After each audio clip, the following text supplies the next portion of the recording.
Hello, in this video I'm gonna show you some of the first things that you can do on Samsung Galaxy A16 5G. So we're gonna start by going to the settings. In these settings, what you need to do is scroll all the way down and check for software update. Of course, we want to make sure that the operating system, that the Android is up to date. So press download and install. The Android will be then updated, unless of course the software is up to date. So in that case, you will see the information that the Android is up to date. You can also auto download over Wi-Fi so that whenever there is an update, it will be downloaded if you are connected to Wi-Fi. So once that is covered, and if you actually had an update, you will probably need to restart your device. You will need to install it, the update, and this will take like a couple of minutes to do so. After that, what we can do is in the settings, we can go to battery, and in the battery, we want to definitely enable the battery protection. You can just simply press on this option to enable the basic protection, or you can go inside this option in order to find more options. Now, I actually recommend using adaptive battery protection, which uses the maximum version while you are asleep, and it switches back to basic before you wake up. Now, maximum makes your battery stop charging when it reaches 80%, so if you charge your smartphone at night when you are asleep, then the smartphone will prevent exceeding 80%, because the ideal percentage for the battery is something between 20 to 80%. By doing so, if you keep those percentages, you will keep the battery life in a better condition for longer. And basic means that your battery is charged to 100%, but charging will stop until the battery level drops down to 95%, and then charging will start again. So this is also a pretty good way to keep the battery in a good condition. However, of course, the maximum one is definitely better.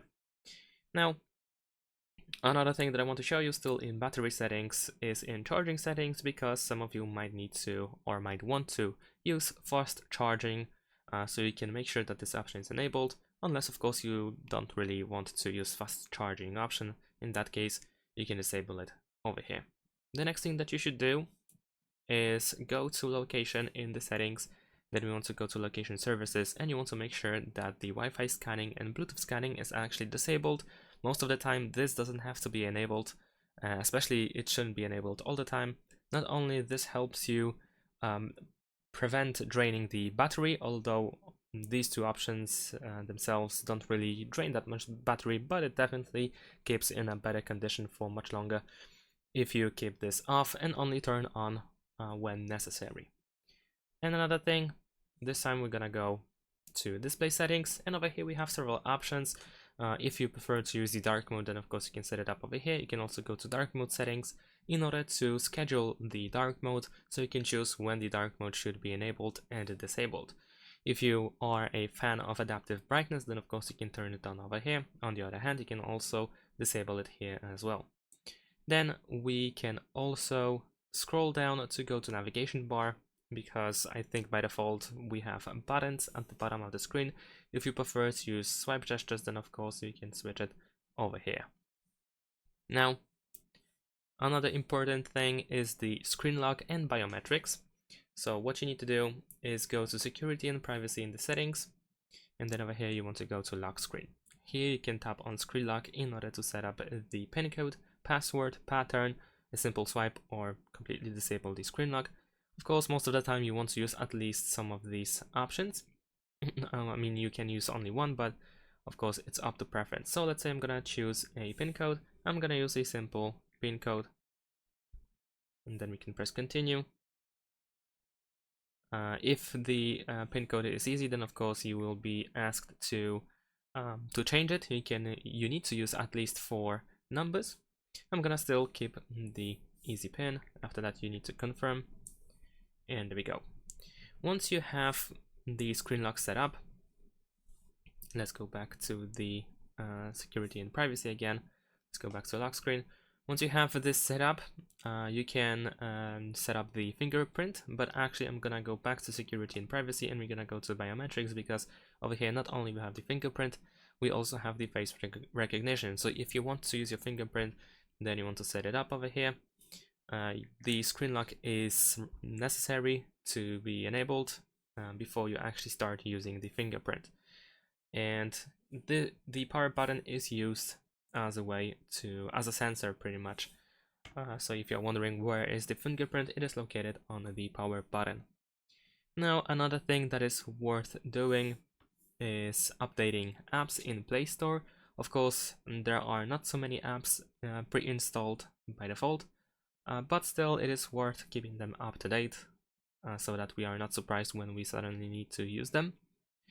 So in order to do that, once you enter the Play Store, you want to tap on your name, or actually on your avatar in the top right corner. Then you want to go to Manage Apps and Device, and then over here you will find Updates.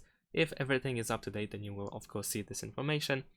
If not, then you will have the option to update everything. You can also go into that option to find the list of all apps that can be updated. So this is how we can update apps. And of course, once we are in the Play Store, you should definitely at this point start downloading all necessary apps for your daily life. So depending which apps you use, of course, you can start downloading them. And what I want to mention also is the Google Wallet, because it is worth setting up NFC at this point as well. So let's actually go back to the settings, but this time we're gonna go to connections, and of course over here we can enable NFC and contactless payments. We can also go inside in order to find this option as well, and you can also use the quick access to enable and disable NFC. However, it might be missing from this panel, so you can tap on this pen in order to edit the quick settings. So this is also a pretty cool tip. If you want to customize whatever you have over here in the quick settings, you can do that by following these steps that I have just shown you. And now over here we should be able to find NFC. In my case it is here. If you tap on it, then you will add it. Of course you can reposition these buttons as well, so it's up to you how you want them to be. So once we have NFC enabled, we will need to also download the Google Wallet app. In my case it was not installed, so I have to install it. And with this app we can add our credit or debit card so that we can pay with our smartphone in the store. And once it is installed, you want to of course open it. For the first time you will see notifications, so you can allow or not allow notifications. It's really up to you. Something is loading, so let's wait for that. There we go. So we can press add to wallet. Then we have the option to choose our payment card, and now you will need to fill your details. So you can scan your card by using the camera, or you can enter your details manually. And as you can see, once you fill everything in, and if you scroll all the way down, you can save and continue. And later on, if you are in a situation where you want to pay by using NFC, your device will need to be unlocked to be able to use the NFC. So keep that in mind. And these are all essential tips for you if you just had started using your smartphone. Be sure to check these things out. And that's pretty much it. Of course, there are still more things to do that are, I think, at this point kind of obvious, like for instance, configuring the home screen. I mean, apps, whatever you want to have in the home screen. The same goes with the lock screen, because you can create folders in the lock screen, the wallpaper, and so on and so forth. Thanks for watching, leave a like and subscribe to my channel, and see you in my next videos. Bye!